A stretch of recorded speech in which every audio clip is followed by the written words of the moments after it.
Hello everyone, this is my quick guide to using Mentimeter to improve engagement in teaching. So once you've purchased your Mentimeter license, you'll see a little button up here that says My Presentations. This is where you access all your presentations. And to create a new presentation, just click the New Presentation button there. And you get presented with a whole load of templates.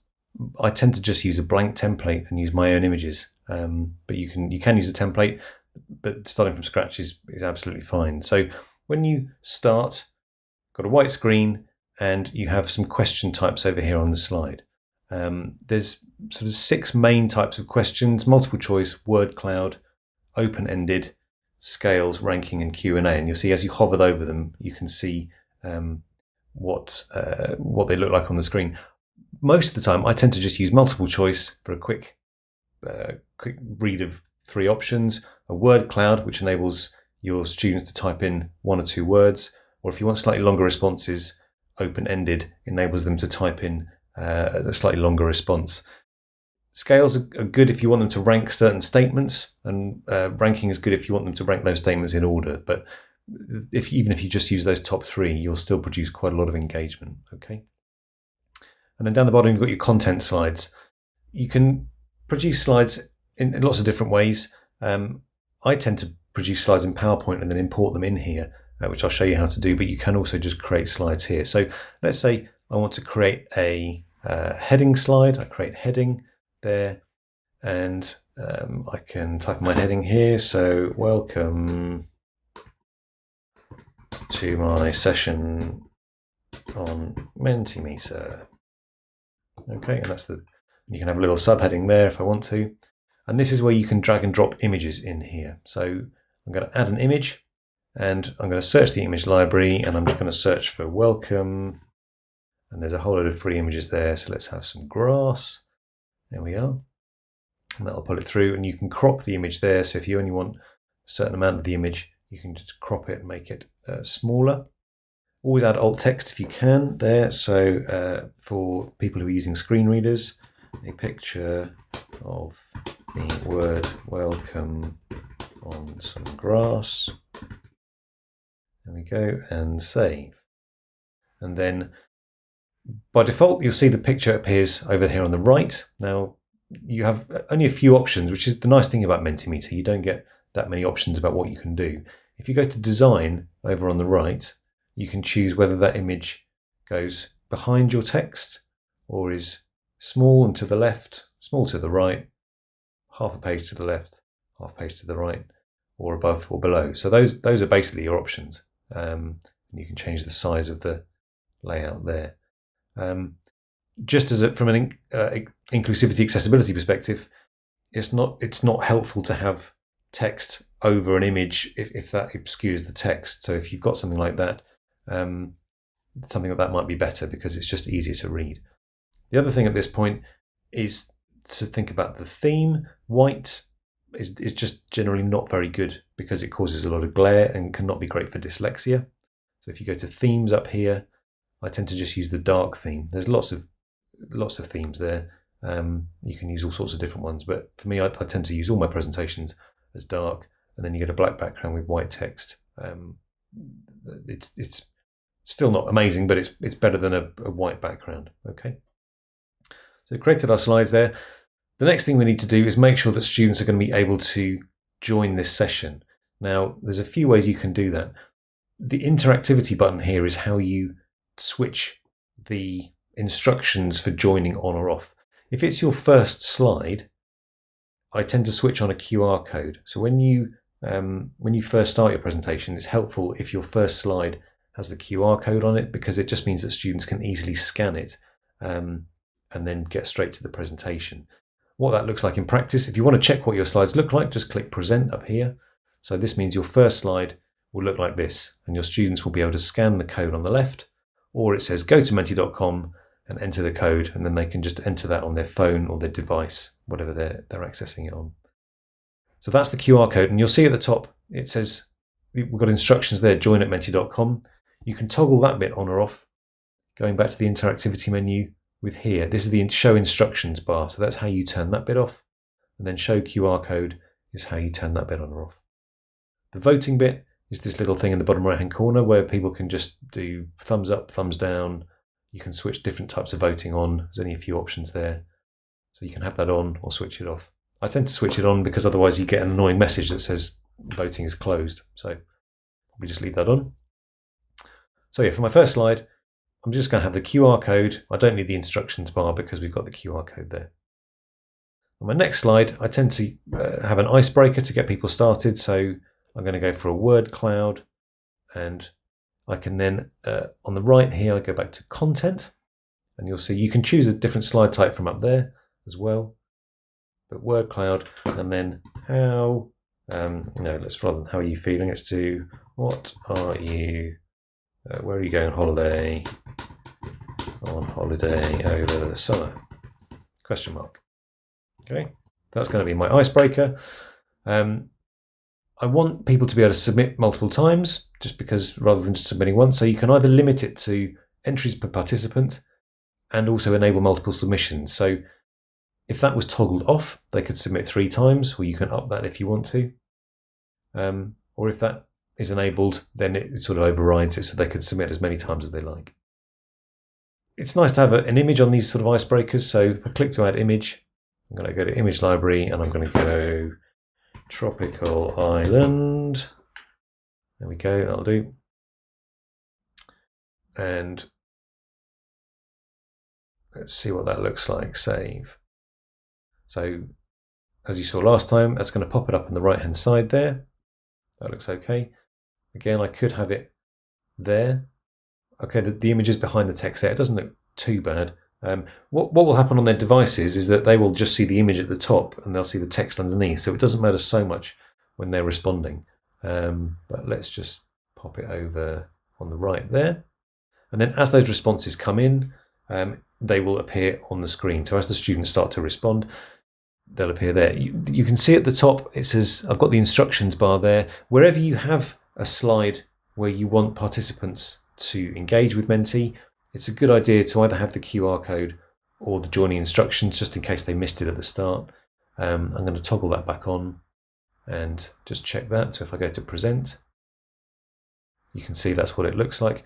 Once they start to respond, you can switch this barcode off just by clicking on the little cross there and it'll disappear. Okay, so as the responses come in, that you'll know it's working.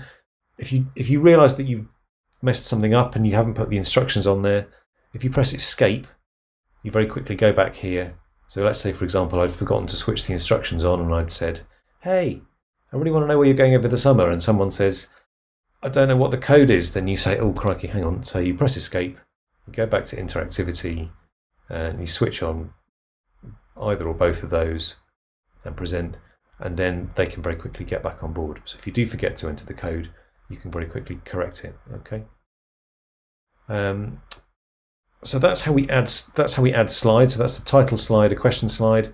Let's say, for example, you want to make a slide in PowerPoint and just add an image. If I go new slide and image, basically you just get a blank screen. Now I've got a slide here that I made earlier, so I'm just going to drag it onto where it says upload image.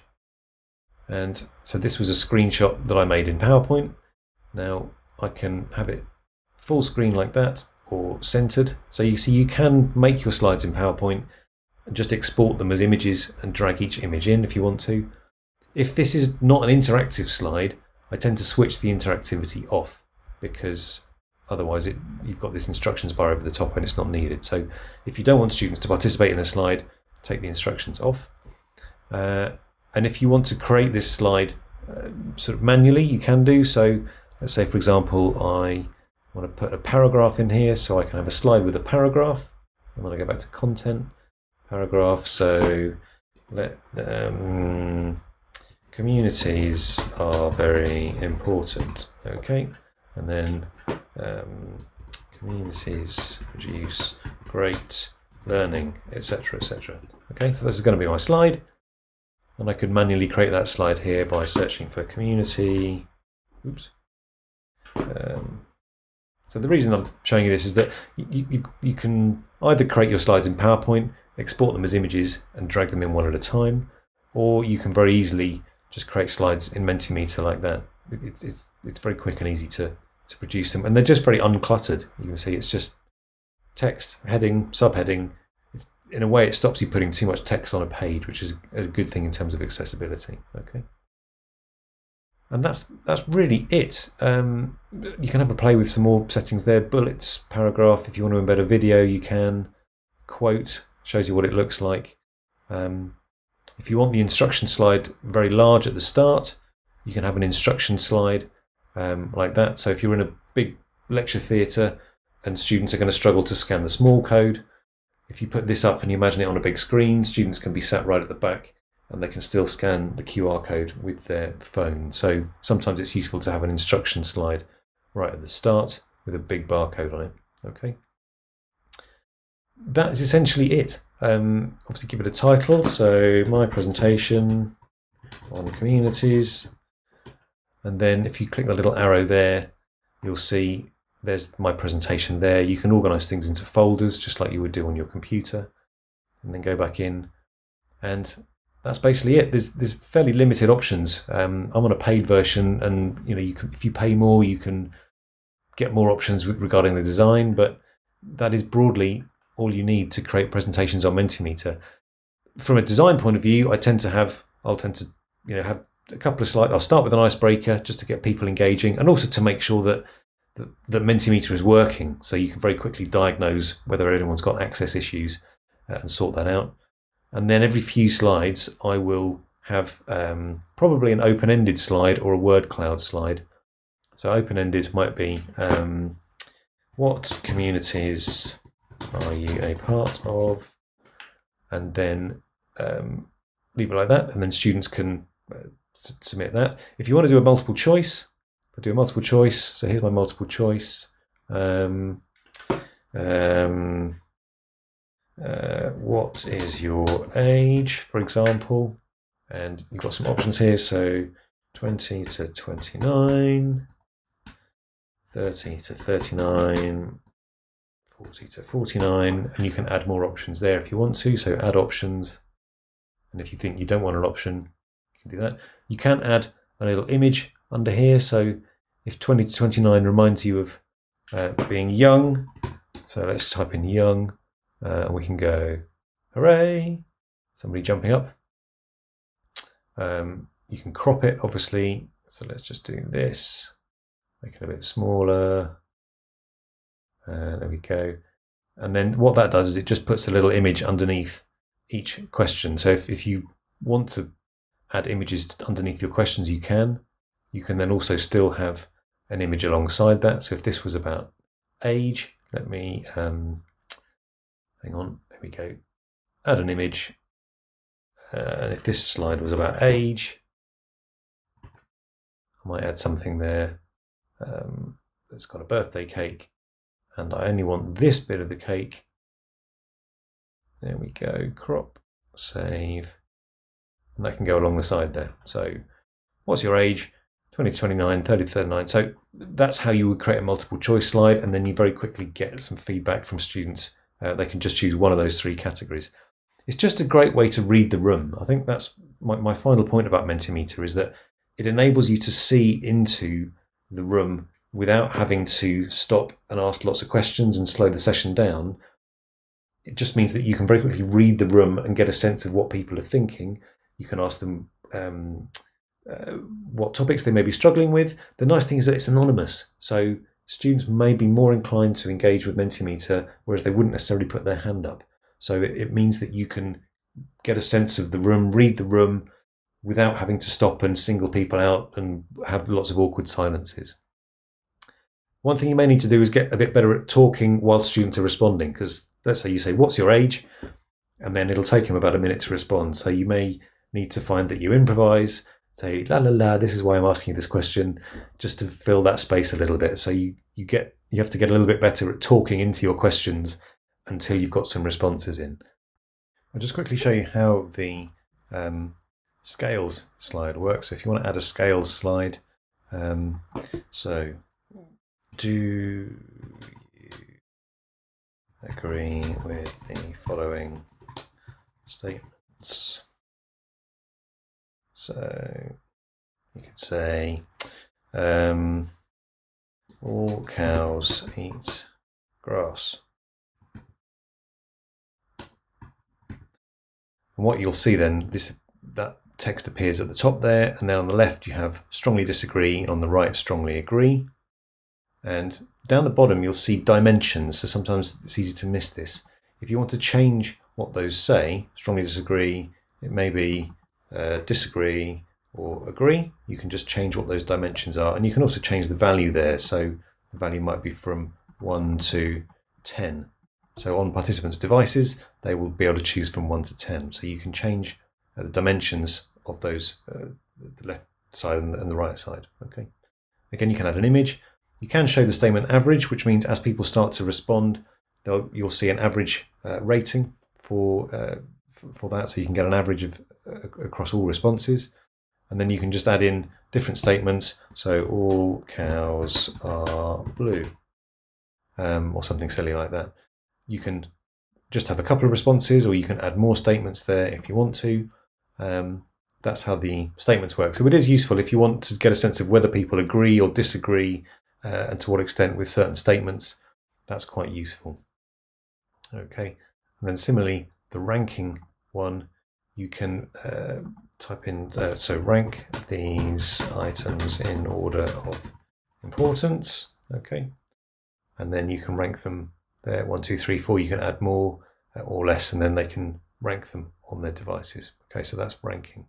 One thing I forgot to say briefly about multiple choice is that you can change the design. So if you don't want bar charts, you can have pie charts, donut charts, or dot charts. Okay, and it shows you what those look like. So you have a couple of choices there.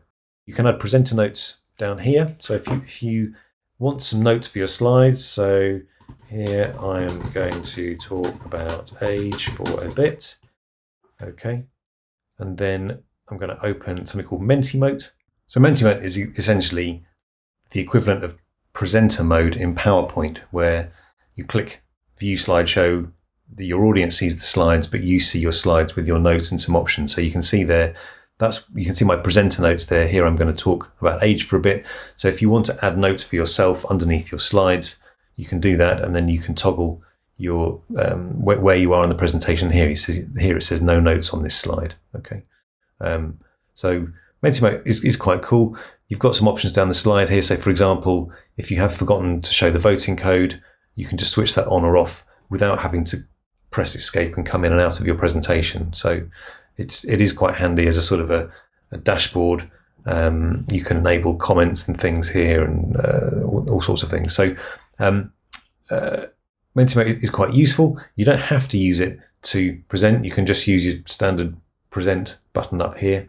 But if you do want to use presenter notes on your slides, then it is quite useful, because it means that you don't have to have two screens open or your slides and some paper. It just makes it's quite flexible. Okay, so I hope that's been useful. That is a very quick tour of Mentimeter. It's just a really good tool for getting a sense of how students are feeling, what they're thinking, without having to put them on the spot and create awkward silences. You can very quickly read the room, see where people are at, and get some interaction going. And also, because it's on their phone, it's a device that they're familiar with, you're engaging them with something that they're familiar with, and that tends to be why they engage with it more. So really, really good tool. I hope that's been useful. If you've got any questions, do drop me an email at tony@ding.global. I'm always happy to try and help people out to use technology more productively. But have fun, have a play with it, and I hope you find it useful.